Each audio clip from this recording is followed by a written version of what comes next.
Magyanatimirandasya Gyananjana Shalakaya Chakshurmilitanjena Tasmai Shri Guruve Namaha Gurabhishta Sapudakam Rugner Shisha Sambhushitam Chincha Chincha Samasta Veda Nipunam Shirupa Pantanugam Govinda Biramujvalam Varatanam Bhaktyam Mitam Sundaram Vande Vishwa Guruncha Divya Bhagavad Premna Hibijapradam Vanchakalpa Trubhyascha Vipa Sindhu Bhevacha Patitanam Pavanebhyo Vaishnavebhyo Namo Namaha Namo Mahavadanyaya Krishna Prema Pradayate Krishnaya Krishna Chaitanya Namne Gaudatre Sri Namaha.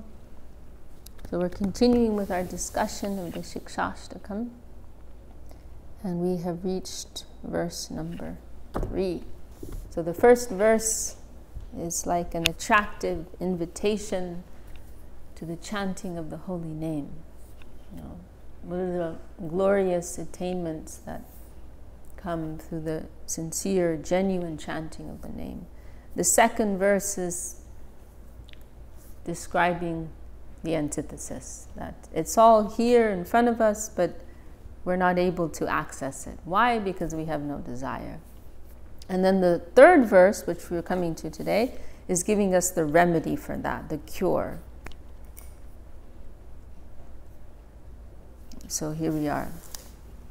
In the third verse of his Siksastakam, Sri Chaitanya Mahaprabhu has explains the qualifications needed to avoid the 10 offenses and attract the Lord's divine name to reveal himself in our heart with his full power.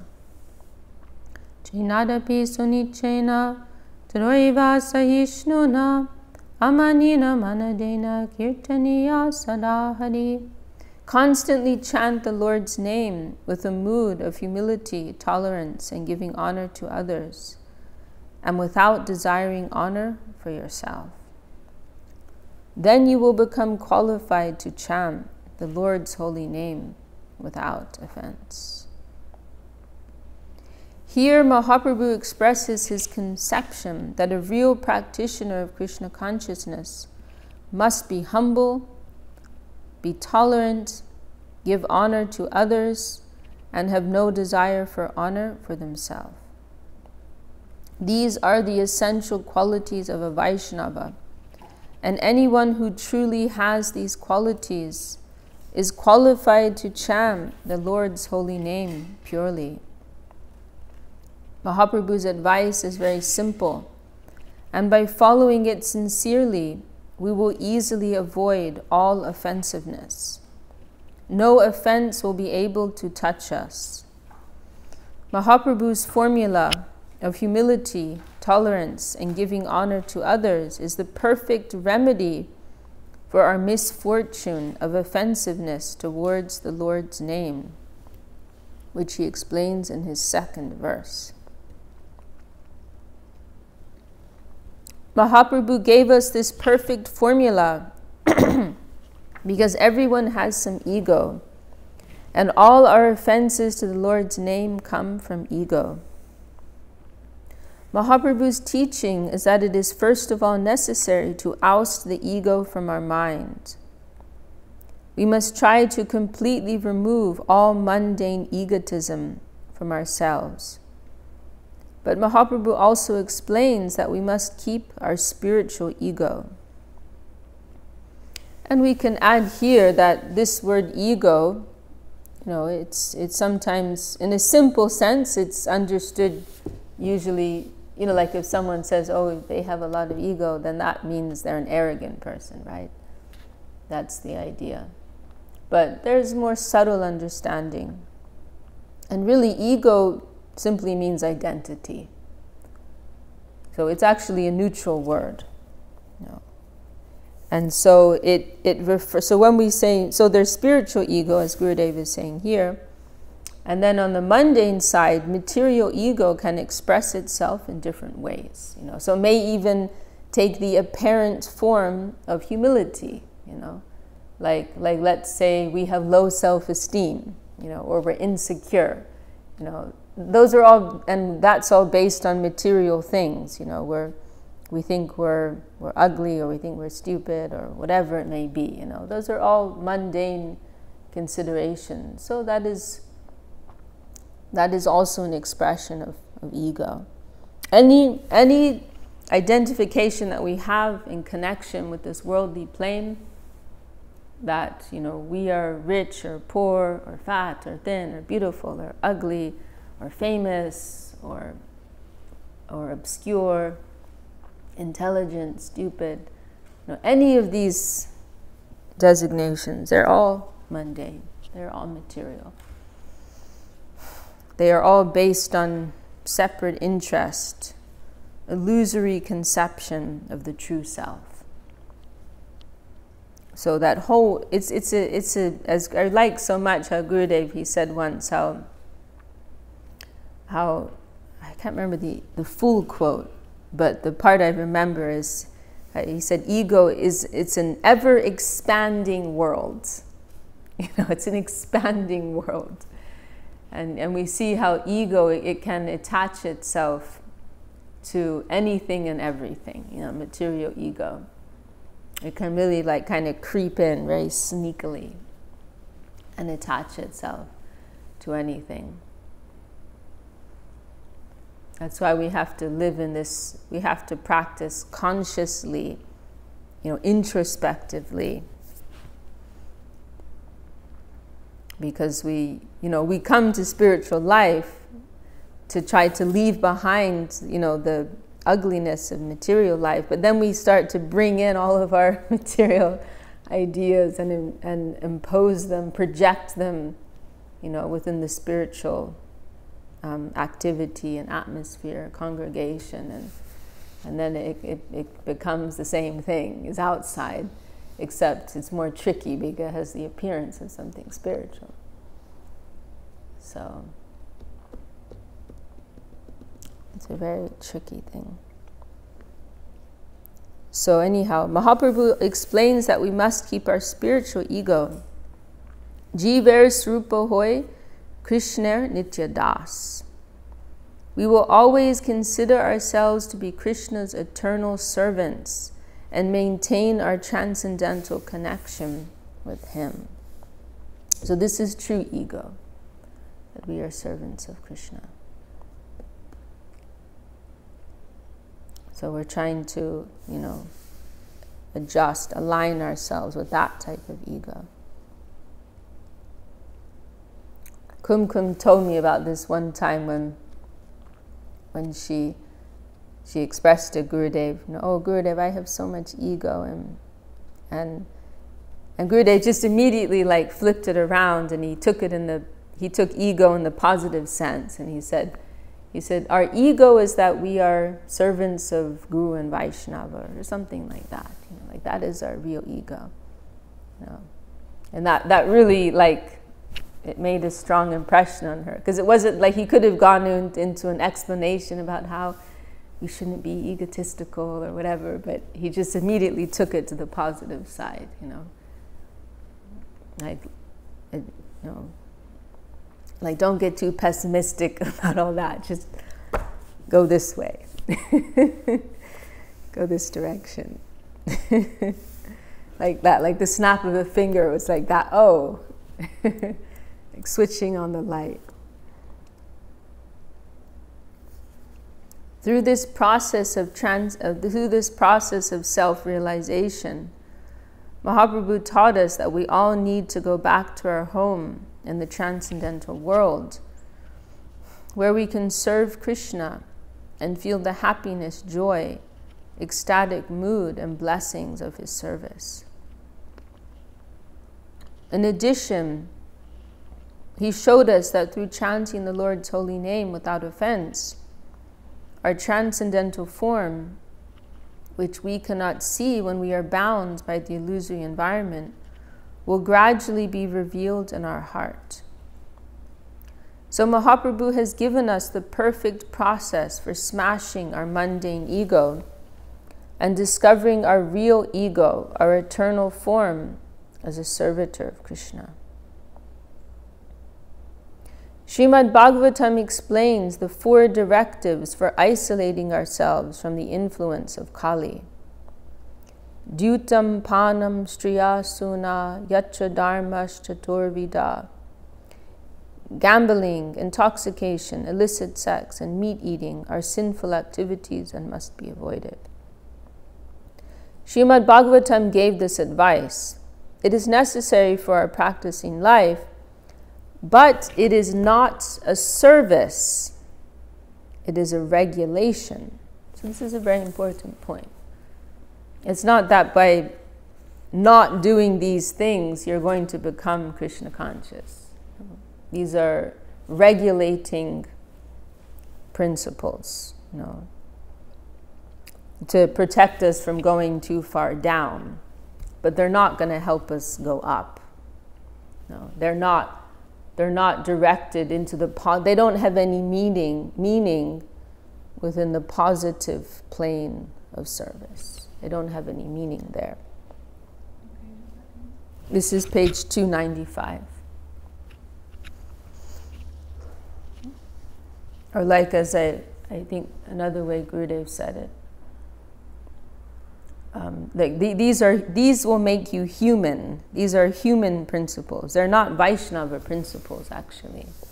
These are not Vaishnava principles. Vaishnavism is on a much higher level. These are human. Take us to the standard of being human, actually a human being. Right. Rather than animal life. Right. These things take us to, as you said, human above animals, but not Vaishnava. Vaishnava is something else. Vaishnava is transcendental. Vaishnavism is transcendental to all of these things.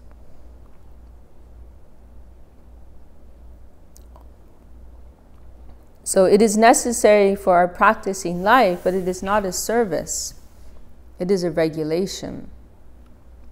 Mahaprabhu's directive to be humble, be tolerant, and give honor to others is our service. It explains how we should practice our spiritual life. Without humility, tolerance, and giving honor to others, no one will be successful in chanting the Lord's holy name, even if they follow the scriptural rules and regulations. Only following Mahaprabhu's directives for our practicing life, to be humble, be tolerant, and give honor to others, will ensure that we are successful. I have tested this thousands of times, and it is completely sure. Almost every day I advise my friends and everyone I meet to follow this directive of Mahaprabhu. What I say may sound like a memorized set of English words, but it is not only that. With my heart, I am saying it every day, and I am feeling it also. I want to see that everyone's practicing life, their shravan, kirtan, and so on, continues happily in good association. If there is anything I want to distribute to the Western world, it is this, which is my first and best advice. Avoid the 10 offenses to the holy name and Vaishnavaparad by practicing Mahaprabhu's formula of being humble, being tolerant, and giving honor to others. This is my preaching and my practicing life. I have received this consciousness from Srila Guru Maharaj and Srila Swami Maharaj, and I can see that it is completely necessary for everyone, everywhere. Without humility, tolerance, and giving honor to others, no one can maintain their devotional mood. And with these qualities, everyone can proceed very easily to their spiritual destiny.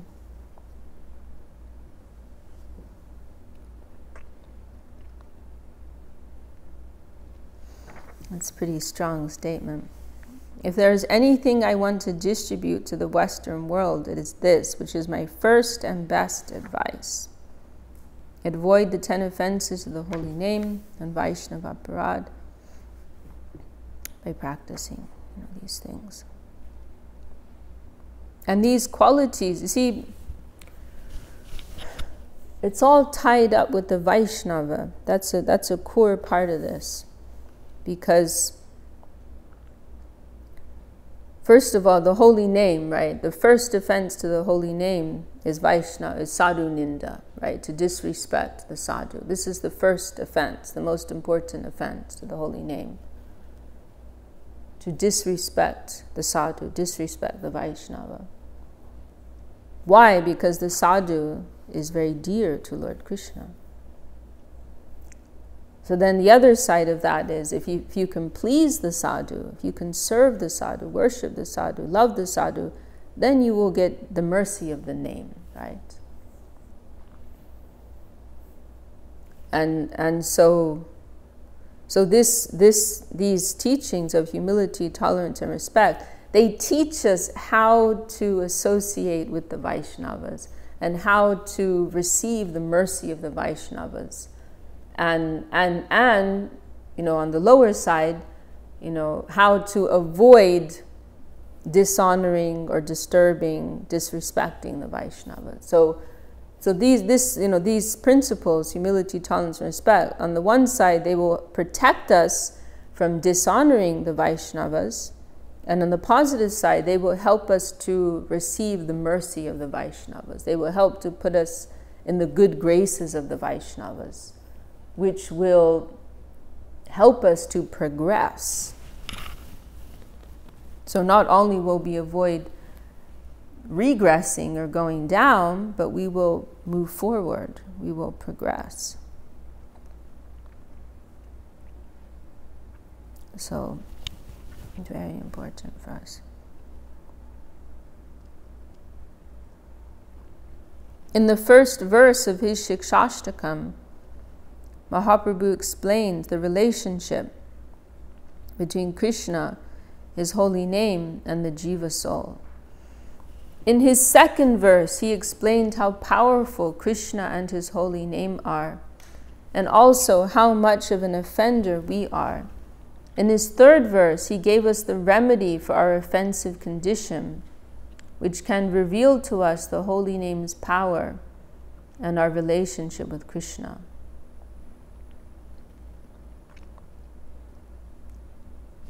Okay, well that's the end of Srila Gurudev's discussion of the third verse. And then he goes on to the fourth verse. So we can stop. And Gurudev, he does discuss the verse in a couple other places in the book too. I don't remember where though. Anyway, very nice. Jai Srila Bhakti Sundar Govinda Dev Goswami Maharaj Jai. Okay, we could hear something from Srila Sridhar Maharaj also in this verse. So, humbler than a blade of grass.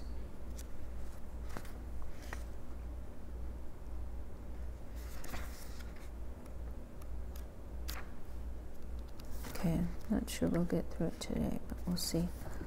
We should mainly couch ourselves in this mood. We should think of ourselves as the meanest of the mean. Srila Bhaktivinoda Thakur has given his analysis of the meaning of this verse as follows. Even a blade of grass has its value, but we do not even have as much value as a blade of grass. We have no positive value. It is one thing if a man is not educated, but a madman is worse than uneducated. He can think, but only abnormally. Therefore, Srila Bhaktivinoda Thakur says, I have some consciousness, some intelligence, but it is all misdirected. A blade of grass has no misdirection. When trampled upon, it has no tendency to spring back in the opposite direction. A blade of grass can be blown here and there by a storm or by the external environment, but I will always be reluctant to go in a particular direction. If the waves of the environment want to take me in a particular direction, I'll try to oppose them. If you really consider my value, my position is lower than a blade of grass because I have an opposing tendency. So this is actually the nature of the human condition, that we have this very special grant of free will. We have, of course, all living entities have free will, but within humans, their consciousness is very highly developed or open. And so the expression of their free will, the expression of consciousness is much, the ability to express free will and consciousness is much greater. But the problem is that we tend to use it against ourselves. And the greatest evidence of that is, seeing what a mess the world is in today. The planet's being destroyed. Half the world's ready to go to war with one another. So we with this finely developed consciousness, there's so much positive that we can do, but the danger is that we tend to use it against our own welfare and against the welfare of others. So it's a double-edged sword, as they say. So therefore, we may conceive a blade of grass is better than me, because my consciousness is more evolved than that blade of grass, but I'm using the consciousness I have against myself, and I'm actually opposing the waves of the environment, the movement of the environment. Oh, thanks. Actually, I have some water. Thank you. The waves of the environment. What's coming to me in the environment, it's actually coming to bless me. Why? Because the Lord is behind everything. There are no accidents. There's purpose and meaning behind everything. No chaos, all cosmos, as Srila Sridhar Maharaj says. So everything's happening in the environment according to some purpose, coming to properly adjust me. But I'm seeing it as opposing my selfish interest, and I'm opposing it. I'm blocking it. So I'm actually working against my own self. So therefore we could think the blade of grass is in a better position than me. Because if the wind takes the grass this way, the grass goes that way. If the wind takes the grass the other way, it goes that way. There's no resistance there.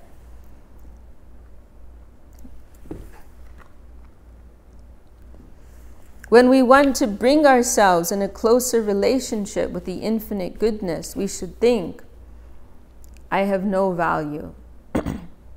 Rather, my value is negative. It is my tendency to oppose the Lord's grace. If Krishna wants to grace me, I try to resist. I am constituted of such an element that I commit spiritual suicide. Krishna comes to grace me, but I oppose him. The energy that is within me tries for suicide. This is my position, but a blade of grass won't oppose anyone. I have such a nasty position. We must realize that we are in such a predicament. With this concern, we may accept the goodness of the Absolute Truth in the form of His holy name. We should not think that the path will be very smooth. So many troubles may come from outside. When the devotees go to chant Hare Krishna in the street, many people come and shout, "Hey, you monkeys, red-faced monkeys." And this isn't very relevant nowadays, but at the time when Srila Sridhar Maharaj was speaking, this used to happen. The local Indian people, they're very, very friendly and very favorable, but previously it wasn't like that. Not at all. Many of our Westerners, when they went like in the early 80s, they experienced that. The local people would, they would be, not so friendly. They would insult them like this, But anyway, even here, maybe people won't call us red-faced monkeys, but they may use some other term. or they just think that we're kind of crazy. Many people think that. They don't realize there's actually an ancient philosophy behind all of this. It's based on scripture, and they think we just like to jump around and dance and sing, and that's the end of it. There are people who think that.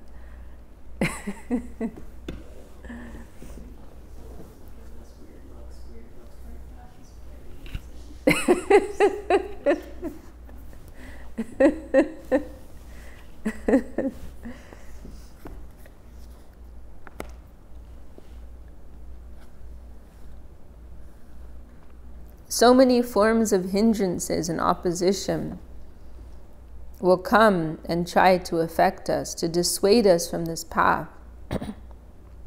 But we must practice forbearance like that of a tree. Why has the example of a tree been given? It has been analyzed in this way. If no one pours any water on a tree, it does not protest, "Oh, give me water." If anyone comes to disturb the tree, snatching its leaves, cutting its branches, or even chopping it down, a tree remains silent. It gives no opposition. We should try to see how insult, poverty, punishment, or other unfavorable dealings are necessary to purify us.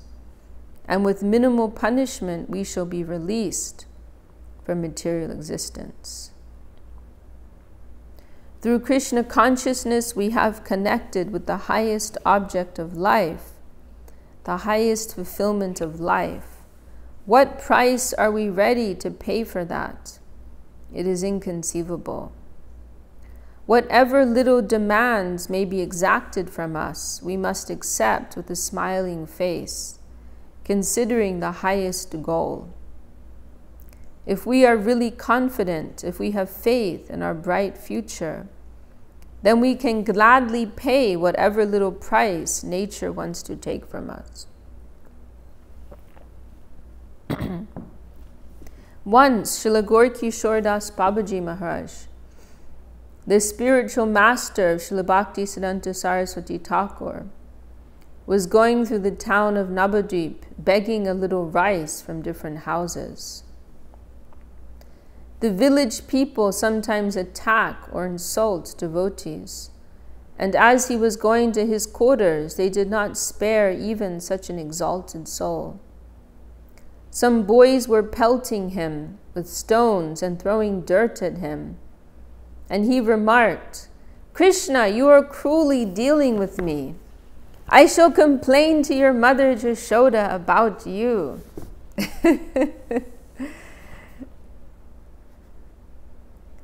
That was his outlook, and in that way he harmonized everything. We should learn to see Krishna in anything that comes to disturb or attack us. In philosophical calculation, of course, without God's will, nothing can happen.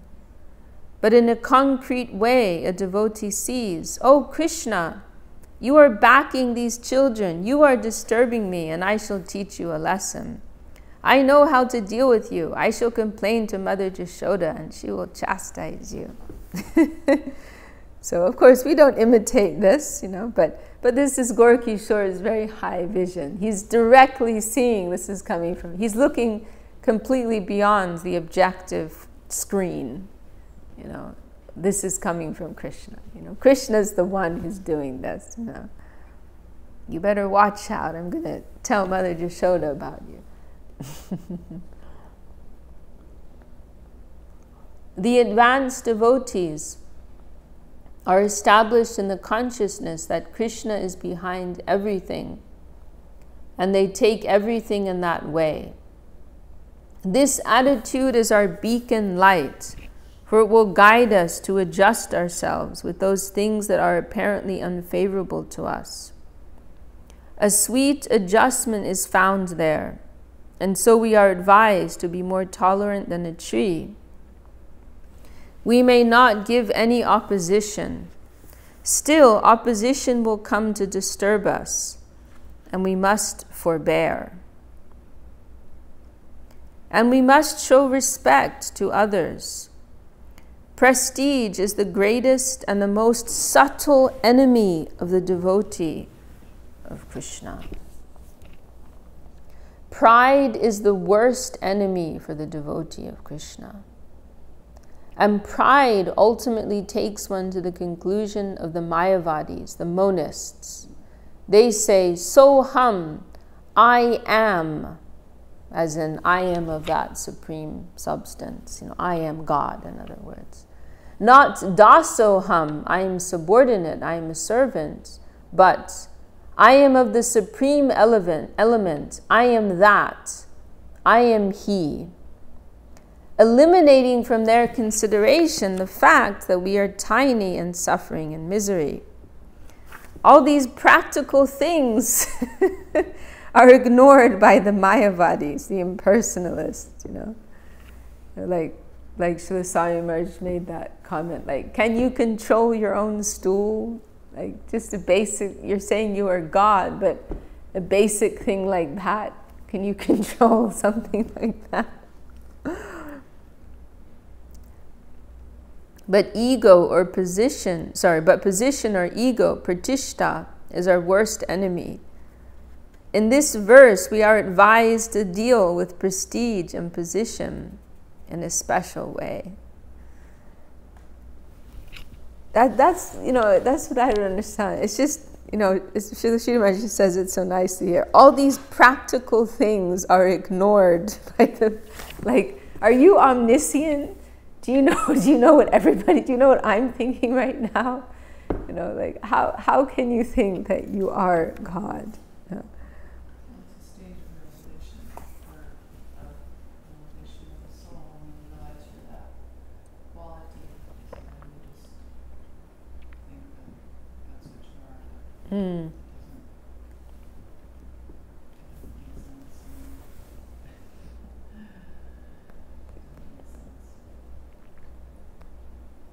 Yeah, Mahaprabhu's... We have the same quality to a certain extent, but not Yeah. in full. That's what's so wonderful about Mahaprabhu's Achincha Beda conception, because it's harmonizing everything so perfectly. We are one with that, qualitatively, but quantitatively it is vastly, vastly, vastly different, We have something of the same quality, but beyond that, it's just a very, very undeveloped idea, and at worst, very egotistical. The slave area of Krishna. Sri Chaitanya Mahaprabhu says, you must not desire respect from anyone or even from the environment itself. At the same time, you must give prestige to everyone and everything in the environment according to its position. Show respect, but don't desire any respect from outside. We must be very particular about this, for pride is our hidden enemy, our worst enemy. If we can somehow avoid or conquer this enemy, we will be able to enter into the slave area of Krishna and join those who have given their lives wholesale in sacrifice to him. The general meaning of this verse is, never seek position or prestige from any quarter. At the same time, give honor to one and all, according to your understanding.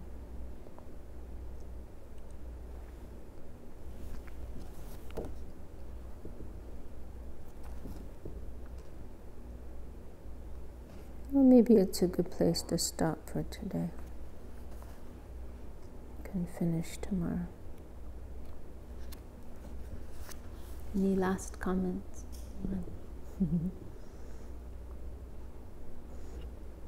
Jai Shri Bhakti Rakshak Shridhar Dev Ka Samuna Shri.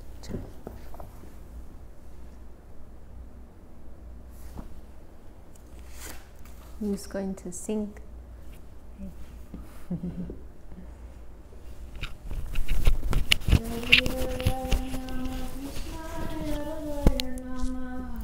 Hari Haraye Namah Krishna Jadavaya Namah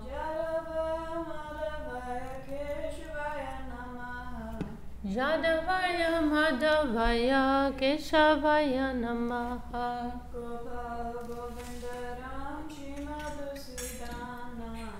Gopal Govinda Ram Shri Madhusudana